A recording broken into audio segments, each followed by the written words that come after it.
Hi, this is Graphically Alex coming at you with all things fat related. If that's something that interests you, please subscribe. I'd love to have you. So today I wanted to go ahead and just react to a good old fashioned fat rant. This person, she just posted this 4 days ago, so it's fresh. I do try to react to stuff that's new, but it's hard to find, it's hard to come across, and I do think some of that might be the possibility of TikTok getting banned in America. That might be why. It also has to do with they're at a low point right now. So there aren't a lot of people talking about it at this moment that I've noticed, or it hasn't been as much, I guess, as it used to be in the past, and certainly with a lot less confidence. So I want to go ahead and react to what she's saying because I want to see an example of what somebody's saying this year, basically. So let's start. We gotta talk. It's the new year, so I'm seeing a lot of, new year, new me, diet, exercise, content, which is to be expected. I don't particularly care for this time of year for that reason. However, So I don't really, on my feed, I have just seen a lot of like memes making fun of yourself for being fat. I've seen a lot of like gym stuff, which I do follow, like Gym Fail or something. Like I follow like kind of, cheesy stuff on Instagram like that. I haven't seen a lot of like New Year, New Me. I've seen more of like, I'm trying to diet, but I'm failing, and I'm so fat. Like I see a lot of that type of stuff, which I might want to react to actually at some point on this channel. That might be interesting. But I don't see a lot of like New Year, New Me, really. I don't. I've seen some things of like, this is all the work I did in 2024. This is where I am today. Like I've seen that. So I don't know. But anyways, that's just my thing. You guys can let me know if you've seen a lot of it. Let me know if your algorithm is different than mine. I exist. It happens.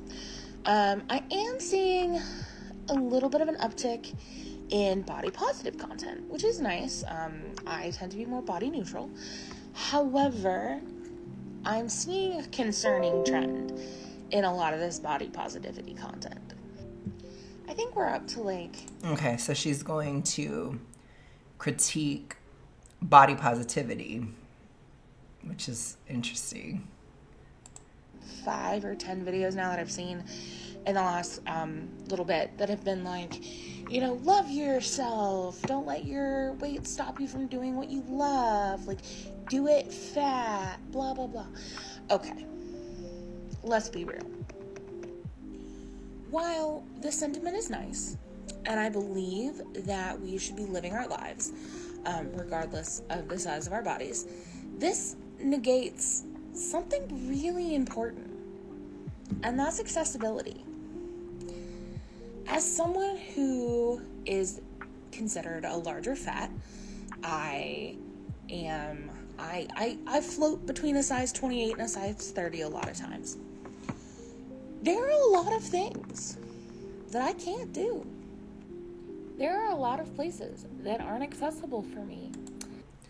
Okay, so I'm immediately interested in what she means by that because I used to be, at my highest, I was 383, which is pretty big. I'm 6'1".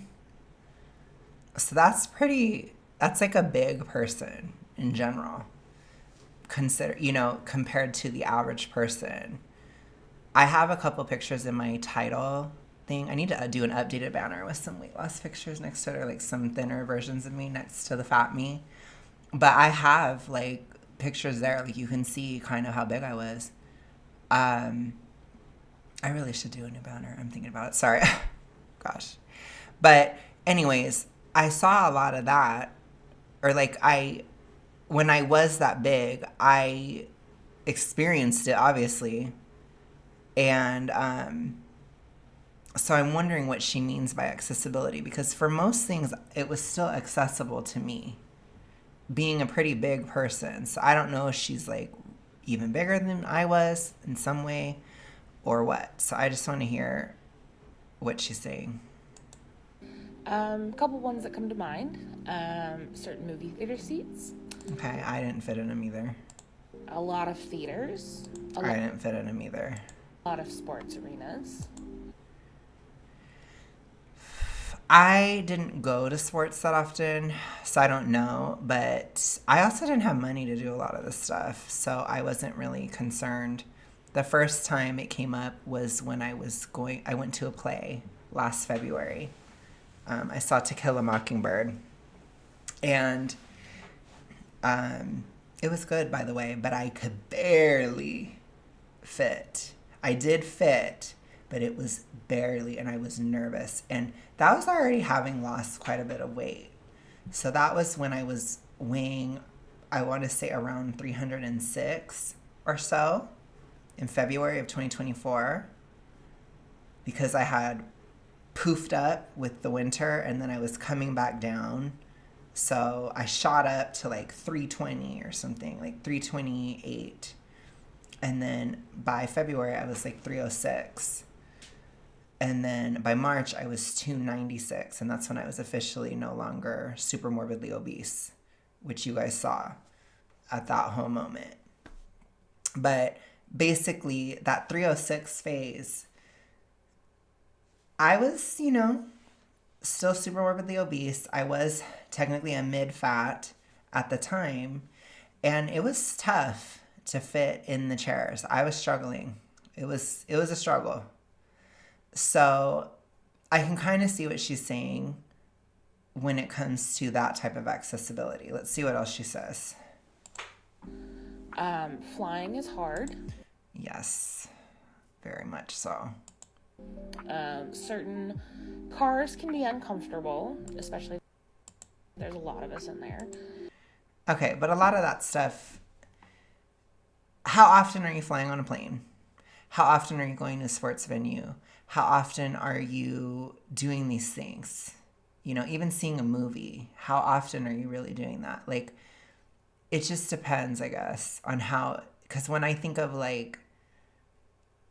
when she says accessibility, I'm thinking of day-to-day life things, like something that slaps you in the face every single day. Like when I think of some of the struggles of super morbid obesity, I think of trying to breathe at night, for example. That is a really tough, in my opinion, accessibility issue. I couldn't afford to have an adjustable mattress. I couldn't. So I was struggling to breathe a lot of the time with sleeping. So is that something that she's talking about, or is it, you know what I mean? That's something that affects you every single day. However, it's hard to blame the system or society or whatever. It's very hard to blame the system for something like that. But I guess she's going to try. Restaurants. It can be... The restaurants, no. I'm sorry. You could find access to seating. I never had an issue. The only time is like a booth, but there's usually a table at every single restaurant, like literally almost every single one. And even if you have to go to a different one, you wouldn't have to go to like 2 different ones or anything. You could find something pretty easily. So I'm calling BS on that one. Really hard to find any kind of sports equipment that fits me. Because we're supposed to exercise, but... What do you mean by sports equipment? Because if you're talking basic workout clothes, there's pretty much access. You'd have, if you're like a 5X, you might have to, which I'm not sure exactly about a 28 to 30. I can't think of how big that is because I don't know women's sizes that well. Like I know like smaller sizes basically. Like I feel like I can picture a 24 and under, but I don't know. But I would just say that, I mean, you're wearing clothes right now. So I don't think it's the clothes. What do you mean by sports equipment? Like gloves or something? Like I had gloves when I was super morbidly obese. What do you mean? Like a ski? I don't know. Apparently we're supposed to do it naked. Calling BS on that one too. I'm sorry. Oops. Whoa. Hold up. I totally switched it up. Maybe we'll react to the other one after this. Kind of feeling it right now. But anyways, I need to catch back up. Hold on. Okay, I think I'm there. And there's just a lot of things that are not accessible to me. Roller coasters are another big one. Yeah, but that's a safety thing. So, I don't know. That's just a safety issue. Which, at a certain size, I think it is kind of dangerous, anyways, to have everything jostle around. I'm just being real. I know that that's a little harsh, but you know, it's a lot. It can be a lot. Dude, fat. No amount of good vibes, no amount of confidence, no amount of loving myself is going to change the fact that this is an accessibility issue. At a certain point, you have to ask, is it an accessibility issue or is it a physical reality issue? Which I know that that's harsh, but I have to be honest. I have to be blunt. Something like a roller coaster, if you're getting very, very, very huge, I do not think that your safety could be guaranteed. Something like riding a horse. The horse has a limit of what it can handle. If we're talking about, zip lining or something, it's like there's a limit for a reason. There's limits on certain things for a reason. So I can understand being very upset about like having to fly on a plane or something, and it's uncomfortable and it's awful. And I get that. It is awful. It can be. But how often are you doing it? And if you absolutely cannot, there are other ways to travel. I know nobody wants to hear that, but you can. It's awful if you can't. But I'm just saying, at a certain point, these are sacrifices that you're making to be a certain size. And that's just a fact. Because for most people, you do not have to be super morbidly obese. You don't. Even if you have hormonal issues or you have a problem or whatever, it's usually not absolutely impossible to, like, for example, go from almost 400 pounds to like 300. It's just not, it is not impossible. It just isn't. And is very, very, very attainable. And even getting, like, it's difficult. It can be hard. How do I explain it? The actual weight loss is difficult, but sustaining that lower size is not. That's what I'm trying to say. Sorry, I have to be more clear. I went to the gym, so I have a little bit of gym tiredness brain right now. But that's what I'm basically trying to say. Maintaining, like, even in 100-pound loss, if you're going from 400 to 300, it's very, very easy. It's extremely easy. I'm just being real. You can still eat a lot of food and weigh that much. So trying to just, it's difficult to get out of super morbid obesity in terms of the weight loss, but it's not difficult to stay out of it. But one of the biggest key factors is you have to think, how much am I putting into it to maintain it? Because it's a lot to maintain. If you have an E followed by the letter D, that's a lot of mental work going into maintaining your size. You have to constantly reinforce, I'm meant to be this big. I'm supposed to be this big. I have to eat this right now. I have to do this right now. I have to this. I have to this. I have to this. My body, my body, blah, blah, blah, blah, blah, blah. Like, you have to constantly repeat things to yourself every single day to maintain what you're doing to yourself on a mental level. And physically, it's a lot of food. It's a lot of money. It's a lot of time wasted. It's a lot of avoiding exercise, honestly, for the vast majority of people. It's a lot of restricting yourself in various ways to maintain such a huge size, because it is huge. At a certain point, it gets very, very big. And I was very, very huge, and I was eating like 5,000 calories a day. That's a lot of money. It's a lot, especially as food costs went up. You could really see how expensive it was. Like, I could see how much money I was spending on it.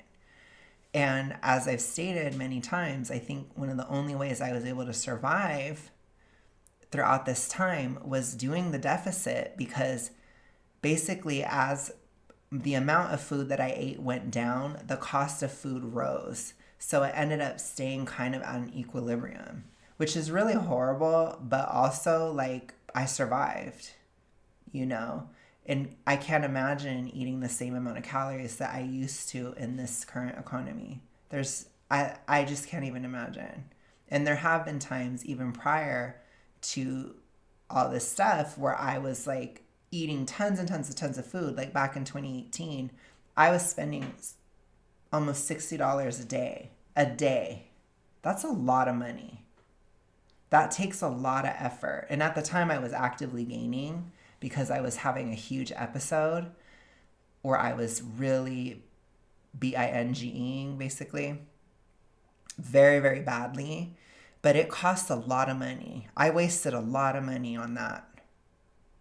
And you have to think about it differently than how you're thinking about it.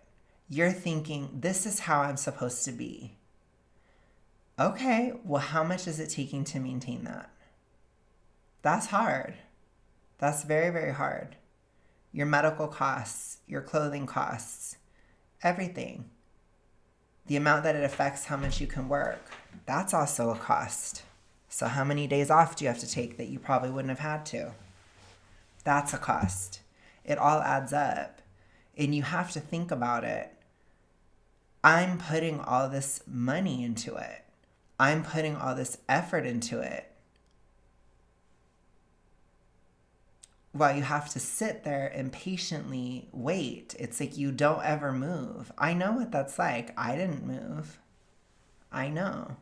Especially in 2020, I was basically catatonic. I did not move at all. I sat on a couch. I laid in bed all the time. And I think even just the inactivity, it was so horrible for me. And I just did it because I was in such a bad state. So it's like you have to think about it differently. And I know that that's hard. I know how hard it can be to think about how difficult it actually is to be super morbidly obese. That something like fitting in a seat at a theater is not even anything to register compared to everything else that you're doing.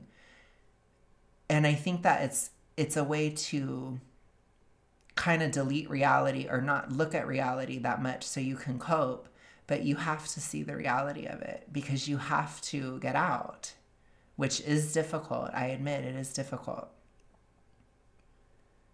It is. But it gets easier as you go. If you get out of super morbid obesity and you stay out for a few months, it gets easier. And then you can keep going. So I think it's very difficult to think about it this way, but you really, really, really should, because it's very important. Our world, our lives are not built to be accessible to those of us that live outside of this like imaginary moral spectrum. Okay, 1 second. Okay. World, our lives are not built to be accessible to those of us that live outside of this like imaginary moral spectrum of good. Fat people are not considered good. That's why we only have like 3 stores, especially when you get up to my size range. No matter. So I don't think that people think about it in terms of good or bad. I think it's just common or not. And I don't know why they cannot understand like a business's ability to sell things matters in terms of if that business exists or not. So if there aren't that many people that are your size, which there aren't, then there's not going to be everything built around you. That's just not the way that it's going to work. And that shouldn't be hard to see. But I guess, I don't know why she would bring up stores as an example. That's a stupid example, in my opinion. Amount of positive thinking, of loving myself is going to change the fact that these are societal accessibility issues that need to change. This is where we have a difficult question that I'm going to ask. Is it society that needs to change, or is it you? If this isn't even good for you, this isn't good for society, this isn't good for anybody, then shouldn't you change?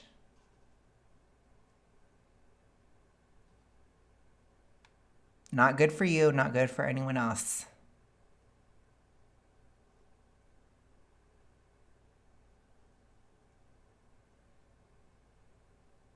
You know what solved the issue of me flying? I lost weight. I don't have an issue. You know what solved the theater issue? Lost weight. Don't have the issue.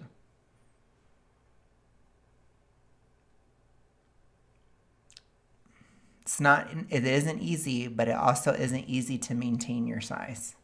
You have to frame things out of this easy, not easy mindset. There is no easy in super morbid obesity. Nothing is easy. So throw that out. That is not true. It's not real. So please be conscious of what you're saying. Because what I need from people who are not my size, what I need from those of you that can talk about these things and people will actually listen to you, is I need you guys to be like, everybody should be able to do this. Let's make this accessible and really push for that accessibility. I think we can wherever possible and practical, then we can, which there are a lot of areas where it can be made accessible. Like, for example, just having a seat where you can pull it out from a desk, like having at least one of those desks in every classroom. That would be an accessibility thing for a fat person. I know that there can be for other accessibility issues too. There can be desks kind of similar like that, but I think having something like that could help. As far as flying on planes and stuff, I don't know. There's not really an easy solution to that for a lot of different reasons. So, but yeah, I do think there are certain areas where it could be a thing. But I also think you should consider losing the weight. Sorry. Gotta keep saying it. It's not good for you to be this big. It just isn't. Because they don't listen to me. I'm told to just lose weight. I think it would be the best solution, honestly. Told, I need to go out of my way to make sure that my presence doesn't affect anybody else, So I think the issue with that is you're expecting everybody else to change, but you're not expecting to change at all. And I think that's an imbalance in your mind.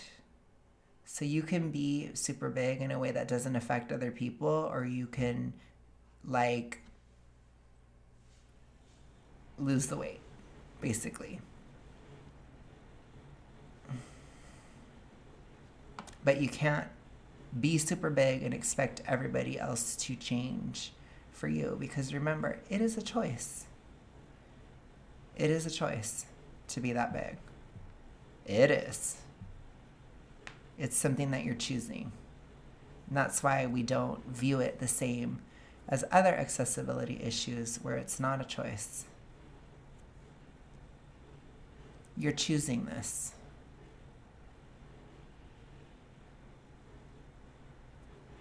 I know that that's a difficult thing to grapple with for a lot of people, but you're making the choice. The amount of dedication it takes to maintain that size is a similar amount of dedication it is to lose the weight.